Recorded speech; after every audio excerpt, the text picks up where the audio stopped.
Phil Mattingly is with me over here at the Magic Wall. Tell us more about what you're looking for right now. Yeah, there's a reason more than $100 million has been spent on this state by the Republicans and the Democrats than any other battleground state. They know how critical it is, a linchpin. And it's interesting where Tim Walz is. Well, if we talk about it all the time, where campaigns spend money and where they send their candidates, that's the tell as to what's most important.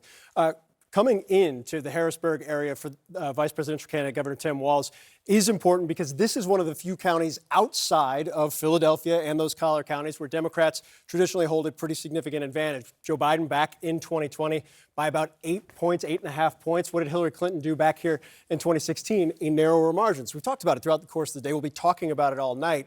Whether or not the Harris campaign is able to match what Joe Biden was able to do in 2020 in terms of shifting the margins from Donald Trump in 2016, even in counties they won, also counties they lost, that will be critical to watch. But it's also what's outside of the Harrisburg area. This is Cumberland County. You look at this margin and maybe you're saying, why are we paying a ton of attention to Cumberland County? The reason why is from a median income and demographic basis and a population kind of surge over the course of the last several years, this is one of those counties that perhaps could show whether or not the strength of the Harris campaign can push out beyond the collar counties. So watch this. This is a county that Josh Shapiro, the governor, actually was able to flip towards Democrats in his 2022 campaign. The Senate candidate, John Fetterman, was not able to do so. How Trump performs here will be very interesting to watch.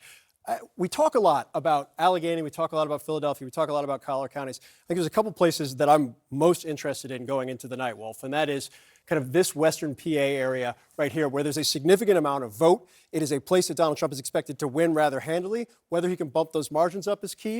And then right in here, right in there, how Donald Trump matches up with 2016 versus 2020, that more than anything else will tell the story about Donald Trump's strength in a state where he's going to have to match up with the Philadelphia, the Allegheny County, the Harrisburg, and the Collar County vote for Harris. Wolf? Important points indeed. Phil Mattingly at the Magic Wall. Thanks very much. I'm back here with CNN's Manu Raju, Jamie Gangel, and Nia-Malika Henderson. And Jamie, I know you've been speaking to your sources inside the Harris campaign. Pennsylvania is clearly important. But what about Michigan? What are you hearing about that? So two sources who are very familiar with the Harris campaign's internals have said they are confident about Michigan.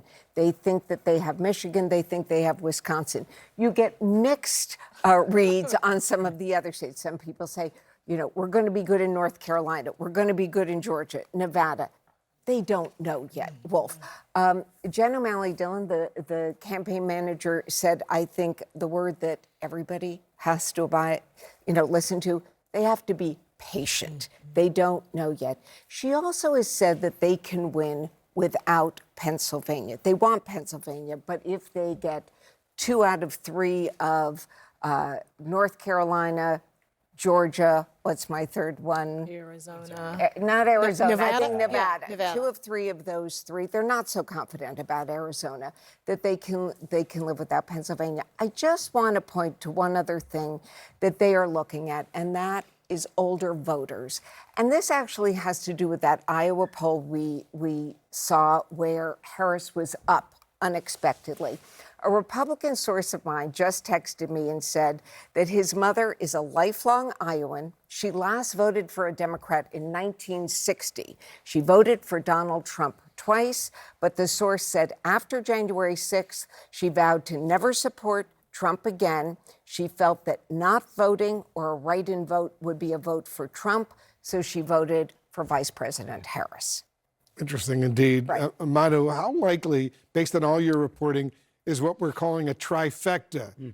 Either party winning not just the presidency, but the House and the Senate as well. It's more likely for the Republicans to do that than for the Democrats, just simply because of the map in the United States Senate heavily favoring Republicans right now. It would be a monumental upset if the Democrats were to somehow retain control of the United States Senate. Remember, they're defending seats through a number of purple states, about 8 competitive seats, but they also have 3 in red states. One is almost certain to flip. That's West Virginia, and the Senate right now is 51-49. So that would mean a 50-50 Senate. But there's 2 other red states, Montana and Ohio, which they're defending Democratic incumbents.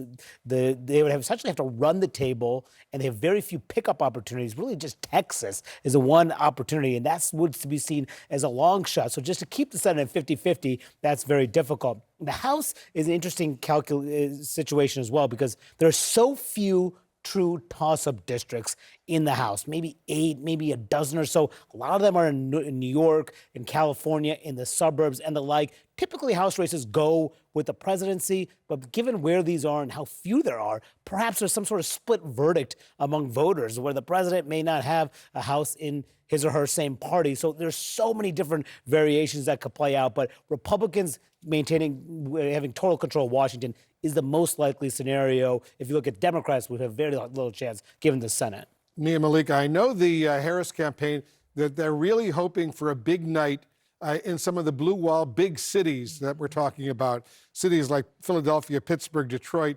Milwaukee. What are you hearing about that? Yeah, listen, I mean, this is one of the reasons why Kamala Harris has been calling into radio stations all day. She's going to be doing it throughout the day, trying to drive up turnout in these big blue cities. This is the way that Biden was able to win. It's the way Obama was able to win as well. Her coalition is going to look different if she wins. It's going to be a winning coalition that looks different than Biden's winning coalition and Obama's winning coalition. You talked about older voters, for instance. It's one of the reasons why she was sort of palling around with Liz Cheney. They see a very different demographic. They realize that there is some kind of drop-off among African-American voters, in particular, black men in particular. It's almost like, you know, sort of there are black Republicans, right? And, you know, maybe 12 to 15%. And that sort of voting bloc, I think, is causing them to say, okay, where can we look for other voters? And that's why you see older voters, white voters, college-educated white voters as well. And then the woman factor across all demographics. They want to do really, really well among African-American women voters. They typically do. But they're also looking at, can they sort of shift things as well with Latino women voters, right? Can they up the margins? They're going to win that voting bloc, but can they even up the margins? And that's where issues like abortion come in, democracy comes in, the Madison Square Garden festival of racism and sexism come in as well. They think their closing arguments were about hope, but also they had this contrast with Donald Trump in these last days really going off script and being very sexist, at times racist as well, in talking about women in different voting blocs.